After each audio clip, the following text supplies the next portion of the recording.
नमस्कार। आज काफ़ी दिनों बाद आपसे बातचीत का मौका मिल रहा है। एक विषय है जो मेरे दिल के काफ़ी करीब रहता है। कई बार बातचीत करता भी हूँ तो हाल ही में एक मित्र ने कहा कि आप इस पर बोलें तो ज़्यादा अच्छा रहेगा। मैं हँसा भी, मैंने कहा इसमें ऐसा क्या है कि मैं ही बोलूँ तब इफ़ेक्टिव रहेगा। तो उन्होंने कहा पहले विषय को देखिए कि विषय क्या है। तो साथियों, मैं ये बताना चाह रहा था कि विज्ञान वर्ग की पढ़ाई करना ज़्यादा बेहतर रहेगा जीवन में, या कला विषय, या कोई और, जिसको हम लोग साइंस या आर्ट साइड बोल देते हैं सामान्य शब्दों में। उनका कहना था कि आप विज्ञान के छात्र रहे हैं तो आपके बोलने से हो सकता है ज़्यादा प्रभाव पड़े। मुझे नहीं मालूम ये बात कितनी सही है, लेकिन चलिए इस बहाने बातचीत तो कर ही सकते हैं। निर्णय तो आपका ही है और आपको लेना भी चाहिए। मैं बचपन से ही क्लास वन से बीबीसी रेडियो में, बीबीसी लंदन आता था हिंदी सेवा, वो सुनता आ रहा हूँ। मेरे पिताजी पहले से सुनते होंगे और मुझे तब से याद है। क्लास वन में मेरी ड्यूटी होती थी सुबह 6:30 बजे और शाम को 7:30 बजे। बीबीसी हिंदी सेवा जो समाचार सेवा थी वो मैंने रेडियो पे लगानी थी। कई बार डांट भी खाई क्योंकि वो रेडियो जरा सा घूमता रहता था लेफ्ट राइट, तो वो कुछ और लग जाता था। शुरुआत में जब मुझे याद है कक्षा 3 में मैं आ गया था, तो मेरा काम होता था जो भी समाचार आ रहा है उसको एटलस पे वो देश ढूंढना कि कहाँ के समाचार हैं। बाकी मुद्दों पे भी पिताजी से बात होते रहती थी। मेरे पिताजी चंपावत जिले में और बाद में पिथौरागढ़ जिले में प्राथमिक विद्यालय में शिक्षक रहे। आज भी वहाँ के लोग, कुछ लोग मिलते हैं।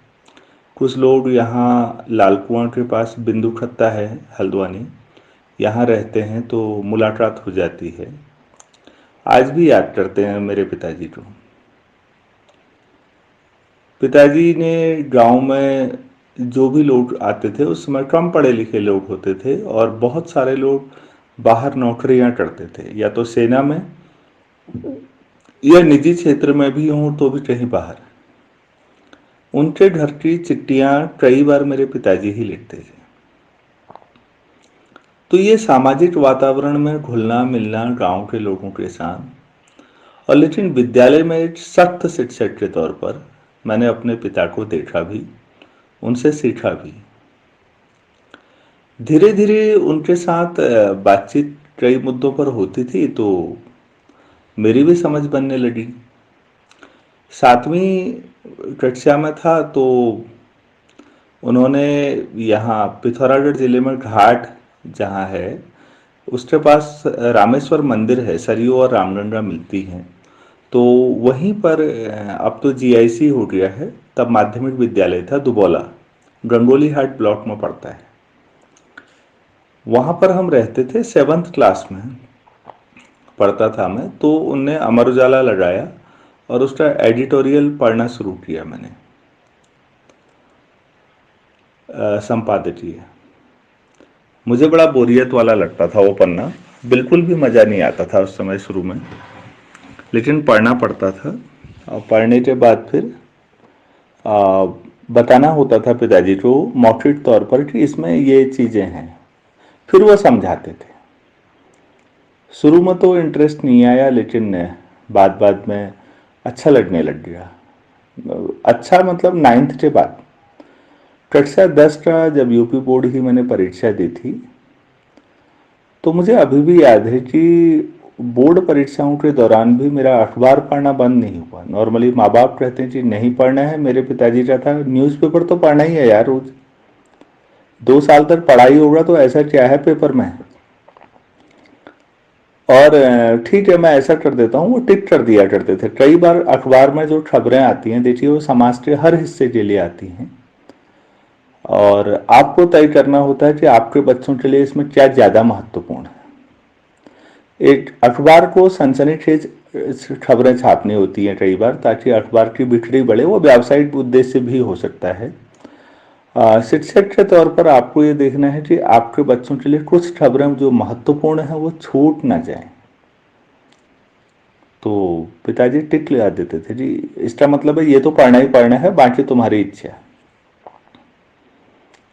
तो वो धीरे धीरे जो पढ़ते हुए आगे बढ़े, और बीएससी सेकेंड ईयर के बाद मैंने इंग्लिश न्यूज़पेपर पढ़ना शुरू किया। सेकेंड ईयर से, सेकेंड ईयर में चले गया था मैं, फर्स्ट ईयर में नहीं पढ़ा मैंने इंग्लिश न्यूज़पेपर, क्योंकि हिंदी माध्यम से आया हुआ छात्र था। तो मेरे लिए बीएससी फर्स्ट ईयर तो बड़ा सरदर्द था कि मैं इंग्लिश में करना है। मुझसे प्रैक्टिस करता था रहता, फिजिक्स की डेरिवेशन, केमिस्ट्री, मैथ्स। तो मेरा संघर्ष दो स्तर पे हो रहा था। एक तो मैं फिजिक्स, केमिस्ट्री, मैथ्स से भी लड़ रहा था, दूसरा इंग्लिश से भी। लेकिन जब फर्स्ट ईयर मेरा अच्छे तरीके से पास हो गया, तो मुझे लगा कि अब मुझे इंग्लिश पे काम करना है। तब से मैंने द हिंदू न्यूज़पेपर पढ़ना शुरू किया, जो आज भी ऑनलाइन फॉर्म में लगातार जारी है तब से। अब आप कहेंगे कि आप तो शुरू में किसी और विषय पे बात करना चाह रहे थे, तो मैं दोबारा उस पर लौटता हूँ। 8वीं कक्षा पास होने के बाद उस समय 9th में ये तय करना होता था कि आपको विज्ञान विषयों से पढ़ाई शुरू करनी है या मानविकी की।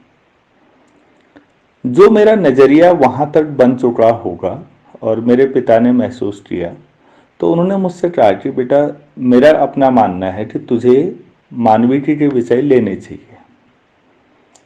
लेकिन आप समझते होंगे उस उम्र में एक पीयर प्रेशर होता होगा शायद। मेरे साथ ही जितने भी थे उन्होंने कहा, अरे तू तो क्लास में टॉपर है, तू साइंस नहीं पढ़ेगा। मुझे भी लगा ये बड़ा इज्जत का प्रश्न है शायद। तो मैंने कहा, अरे नहीं नहीं, मैं साइंस ही पढ़ूंगा यार। तो मैं भी साइंस में भेड़ चाल में घुस गया,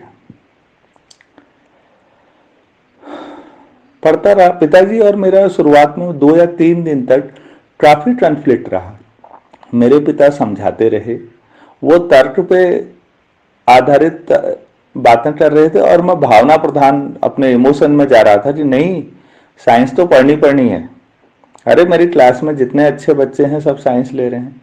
तो उस समय मेरे लिए जो अच्छे का मतलब होता था, वो परसेंटेज जो रटते रहते हैं, उनमें मैं भी था, कुछ और भी थे, और हम सब बेवकूफ़ी में मिल गए। इससे फर्क नहीं पड़ा कि मतलब हमें क्या ज़्यादा अपील करता है, क्या कौन सा विषय हमारे दिल के नज़दीक है।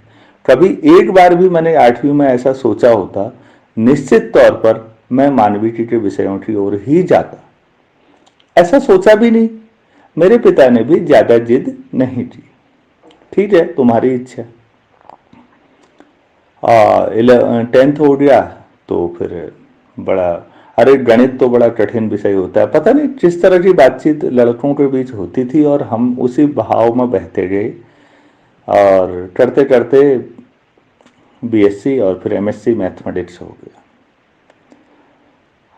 यहाँ तक आते आते खालीपन आता था, क्योंकि मैथ से एमएससी होने के बावजूद भी आता वाता कुछ नहीं था। याद करने की क्षमता बढ़ा ली थी शायद मैंने अपनी। बाद में 2002-03 के आसपास मैंने सिविल सर्विसेज की तैयारी शुरू की एमएससी के बाद। मैं आज भी सोचता हूँ, पता नहीं ये बेवकूफ़ी क्यों की। शायद इसमें हमारे गुरुजनों का सहयोग रहा होगा, जिन्होंने गुरु के पद को गरिमामय तरीके से जीने के बजाय हमेशा किसी ब्यूरोक्रेट, आईएएस या पीसीएस का जिक्र इस तरह से किया जैसे वो पैदा नहीं होते, सीधे अवतरित ही होते हैं ऊपर से।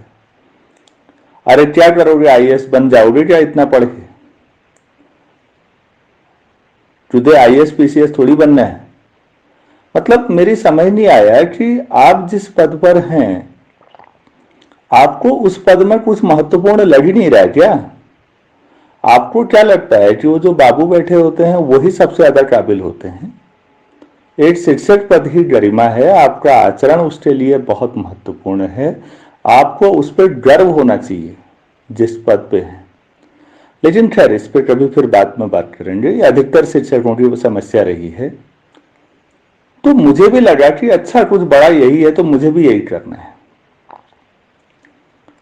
और इस प्रयास में एक अच्छी चीज हुई कि जो जनरल स्टडीज का पेपर होता है, सामान्य अध्ययन का, मैंने उसके लिए भारतीय संविधान, इतिहास, भूगोल, अंतर्राष्ट्रीय राजनीति, सामाजिक समस्याओं के माध्यम से सामाजिक समस्याएं और समाजशास्त्र काफी हद तक हल्का, इस तरह से मैंने बाकी चीजें जब पढ़नी शुरू की तब मेरी आंखें खुली। अरे मुझे आज तक लगता था गणित पढ़ रखा मैंने और मैं सब समझ गया, ज्ञान गया। उस दिन मुझे अपने पढ़ाई के बारे में समझ में आया कि तकनीकी ज्ञान मैंने प्राप्त किया है। हो सकता है इससे नौकरी मिल जाए, हो सकता है मैं कोचिंग खोल के पढ़ा लूं और पैसा कमा लूं, वो एक अलग चीज है। जीवन में एक बेहतर और संतुलित सोच वाला और तार्किक व्यक्ति बन पाने के लिए आपको मानविकी के विषयों को पढ़ना ही पड़ेगा। आप कुछ बन जाइए, हो सकता है तकनीकी ज्ञान प्राप्त करना बिल्कुल अलग चीज है। मैं फिर कह रहा हूं, गाड़ी चलाना तकनीकी ज्ञान है, लेकिन उस तकनीकी ज्ञान से आप तर्कवान व्यक्ति बन जाएंगे, ये बेतुकी बात है। कोई भी काम जो टेक्निकली है, तो विज्ञान हो, इंजीनियरिंग हो, साइंस, गणित, आपको तकनीकी तौर पर मजबूत बनाएंगे। मैं मानता हूं इस बात को। वो ज्ञान की अपने महत्व है, इससे कोई मतलब उसे कम नहीं आंटता। लेकिन जब आप बेहतर मनुष्य बनने की बात करते हैं तो आपको मानविकी के विषयों में आना ही पड़ेगा। साहित्य पढ़े बिना आपकी समझ का दायरा बढ़ ही नहीं सकता। मैंने महसूस किया लगातार, जो बचपन से मेरे पिता ने मुझे जहां जहां प्राथमिक विद्यालय थे, मैंने वो लगभग सारी लाइब्रेरी जो होती थी विद्यालयों की, छोटी छोटी होती थी, सारी पढ़ी, पढ़ता रहता था। तो लिखने की शायद आदत कम रही, तो ये कमी भी रही व्यक्तित्व की कि पढ़ा बोला लेकिन लिखा कम। पढ़ना और लिखना दोनों एक साथ होने चाहिए थे। लिखने में फिर ये कभी किसी ने नहीं कहा कि यार अपने मन से लिखो। कहा गया मैंने जो उत्तर लिखा रखा है ना वही रट के लाओ और वही लिख देना, नंबर मिल जाएंगे। तो मैंने भी सोचा लिखना मतलब इसी को कहते होंगे। आज जब कई जगह के लिए लिखना होता है तो अपनी इस कमी पर रोना भी आता है कि काश हमने बच्चे को अपने मन से लिखने दिया होता। स्कूल्स में कई जगह देखता हूँ, अपने बच्चों का भी हाल देखता हूँ कि नहीं पापा ये यही लिखा रखा है तो यही याद करना है। तो शिक्षकों की इस कमी पे बात पे फिर दोबारा आता हूं। तो जो लिखना है, पढ़ना है, जो विस्तृत समझ बनी, जब इतिहास पढ़ा, मैंने विस्तार से पढ़ा। मेरा चयन नहीं हुआ सिविल सर्विसेज में और मैं बहुत खुश हूं कि नहीं हुआ। एक्चुअली मैंने उस समय ये कभी सोचा ही नहीं कि मतलब मैं इतना डिटेल में पढ़ रहा हूं तो इससे नहीं होगा, मुझे एग्जाम की तैयारी करनी है। मुझे मजा आने लगा। प्राचीन भारत भी पढ़ा, मध्यकालीन भी पढ़ा, आधुनिक भारत का इतिहास भी पढ़ा और विश्व इतिहास भी पढ़ा। वैसे ही मैंने भारतीय संविधान के बारे में जितना डिटेल में पढ़ा, मतलब आज मैं काफी हद तक बच्चों को कई मुद्दों पे समझा सकता हूं, मुझे ऐसा लगा। चाहे राजनीतिक क्षेत्र हो, चाहे सामाजिक क्षेत्र हो, चाहे पर्यावरण से संबंधित क्षेत्र हो, चाहे साइंस टेक्नोलॉजी का छात्र होने के नाते वो हिस्सा भी हो, तो इन सारे विषयों को जो सिविल सर्विसेज के लिए होते थे, जब पढ़ा मैंने तब महसूस हुआ कि मानविकी के विषय का नाम मानविकी क्यों रखा गया होगा। इसका मतलब है कि आपको ये मनुष्य बनाते हैं। तो फिर आप बताइए ना कि शिक्षा का उद्देश्य रहा भी क्या, मनुष्य ही तो बनना होगा। और यहां पर कई लोग लिटरेसी और एजुकेशन में डिफरेंस नहीं कर पाते। सर्टिफिकेट समेटो अभियान को ही वो मुझे लगता है शिक्षा समझते हैं, इसीलिए जीवन की तमाम समस्याओं में असफल रहते हैं, तकनीकी तौर पर मजबूत होने के बावजूद भी। कई अतार्किक बातें उन लोगों के द्वारा की जाती हैं जो अपने अपने तकनीकी क्षेत्र में बड़े मजबूत होते हैं। लोग कहते हैं जब वो ऐसा कह रहे हैं तो इसका मतलब ये सही होगा। जरूरी नहीं है। तकनीकी ज्ञान प्राप्त करना, मैं शुरू में भी कह रहा हूं, आपको बेहतर जॉब दिला सकता है, आपको उस क्षेत्र में सम्मान दिला सकता है, और वो अच्छी बात है, उस ज्ञान की महत्ता कम नहीं है। लेकिन आपको बेहतर मनुष्य हमेशा, मैं फिर कहना चाह रहा हूं, वो साहित्य ही बनाएगा और वो मानविकी के विषय बनाएंगे। और ये शिक्षा का सबसे बड़ा उद्देश्य है। तो मेरा अपना मानना है, शिक्षा बेहतर इंसान बनाने के लिए है। मैं इस बात से कभी भी इत्तेफाक नहीं रखता कि शिक्षा रोजगार के लिए होनी चाहिए। रोजगार बाय प्रोडक्ट है, वो हो जाएगा, लेकिन एक बेहतर शिक्षा, एक बेहतर शिक्षित व्यक्ति होना ज्यादा महत्वपूर्ण है। इससे रोजगार के लिए जब आप बात करते हैं तो उसे मिसअंडरस्टैंडिंग में मत लीजिएगा। अगर आपकी शिक्षा का स्तर वाकई बेहतर होगा, आप बेहतर इंसान होंगे, तो जीवन यापन के लिए कुछ तो कोई भी कर लेगा, वो कोई बड़ा मुद्दा नहीं है। लेकिन पढ़ना इसलिए है ताकि नौकरी मिले, उसके अलावा कुछ भी नहीं पढ़ना है वाली जो सोच है, वो इस पूरे समाज का बेड़ा गर्क कर चुकी है, निश्चित तौर पर कर चुकी है, मेरा अपना मानना है।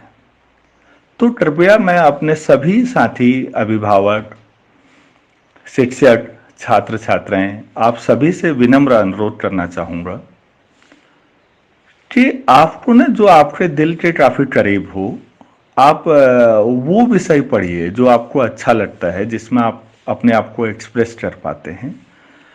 निश्चित तौर पर आप देखिएगा, आप बेहतर इंसान बनेंगे, जिंदगी में खुश रहेंगे, और समाज के लिए धरोहर भी रहेंगे, औरों के लिए आदर्श भी रहेंगे, और आप बेहतर शायद उसमें कर भी पाएंगे। मैंने अपनी जो कमियां बताई अपने इसमें शुरुआत में, कि मैंने वो लिया, फिर उन चीज़ों को मैंने जब बाद में पढ़ता रहा, अभी भी मैं लगातार साहित्य पढ़ता जाता हूँ, और लगातार मतलब हर साल 3-4 नई किताबें जो मुझे उद्वेलित करती हैं। अभी लेटेस्ट मैंने जो पढ़ी है अगस्त में, नवीन जोशी जी हैं, एक पत्रकार हिंदुस्तान में, मैं उनसे व्यक्तिगत तौर पर परिचित नहीं हूँ, लेकिन हाँ, उनकी जो टिकट शुदा रुक्का मैंने पढ़ा, और उस किताब ने 2 या 3 बार आंसू निकलवा दिया। इस तरह का जब मैं पढ़ना शुरू करता हूँ, बीच बीच में अपने बच्चों को भी पढ़ाता हूँ, तब महसूस होता है कि शायद जीवन के सारे पहलू हमारे लिए महत्वपूर्ण हैं। चलो ये भी ठीक है कि आपने ये विषय पढ़ लिया या दूसरा पढ़ लिया, लेकिन बाकी जो पहलू हैं, क्योंकि हमारा नजरिया एकांगी ना हो। जीवन अपने आप में बहुत बड़ी इमारत की तरह है। आप एक जगह खड़े होते हैं तो आपको एक तरफ दिखता है और आप वहीं से व्याख्या करने लगते हैं। अधिकतर लोगों की जीवन समाज के बारे में जो व्याख्याएं होती हैं, वो वैसी होती हैं जैसे 4 अंधे लोगों के सामने एक हाथी रखा गया, तो जिसने जिस हिस्से को छुआ उसने वैसे ही व्याख्या की है, हाथी ऐसा होता होगा। पूरा देखने के लिए आपको बहुत सारी चीजों को पढ़ना समझना होता है, शायद तब आपकी समझ बेहतर बनती है। अपने बच्चों के भविष्य के बारे में इस उपलब्धि विहीन समाज में डॉक्टरी और इंजीनियरिंग के जैसा पागलपन चल रहा है, उस भेड़चाल का हिस्सा मत बनाइएगा अपने बच्चों को। ये विनम्र निवेदन है। वो पढ़ने दीजिए उन बच्चों को जो उनको अच्छा लगता है। बचपन से सारे विषयों पर उनके उनके बारे बातचीत करिएगा। और माँ बाप जब आप होते हैं तो आप लोग कहते हैं कि लोगों के सामने इम्प्रेस करने के लिए कि हमारे लिए तो हमारे बच्चे ही सबसे महत्वपूर्ण है। तो कभी सोचा आपने कि जो व्यक्ति आपके लिए सबसे महत्वपूर्ण है, उसके साथ आपका व्यवहार किस स्तर का होता है? बहुत कम लोग हैं जो अपने बच्चों के साथ उनके बहुत अच्छे मित्र हैं, वास्तव में मित्र हैं, मतलब अधिकतर बॉस बनने की कोशिश कर रहे होते हैं। तुम क्या जानते हो, जिंदगी हमने जी है, हमें मालूम है तुम्हारे लिए ये बेहतर है, तुम ये करो। ठीक है, हो सकता है आप सही कह रहे हो, लेकिन इस बात को ऐसे कहिए कि कन्विंस करें, तर्क के साथ अगली पीढ़ी को, ताकि हमेशा उनके अंदर ये बोध रहे कि लोकतांत्रिक मूल्य सबसे महत्वपूर्ण है जीवन में, बाकी चीजें उसके बाद आती हैं। अगर इस बातचीत से कहीं पर किसी को ठेस पहुंची हो तो मैं माफी चाहता हूं, और अगर लगता है कि यह सार्थक बातचीत रही है तो कृपया अपने परिवार में, अपने आसपास दायरे में, अपने बच्चों के साथ, जो भी बच्चे मिलते हैं उनके साथ इस पे बातचीत जरूर करिएगा। धन्यवाद।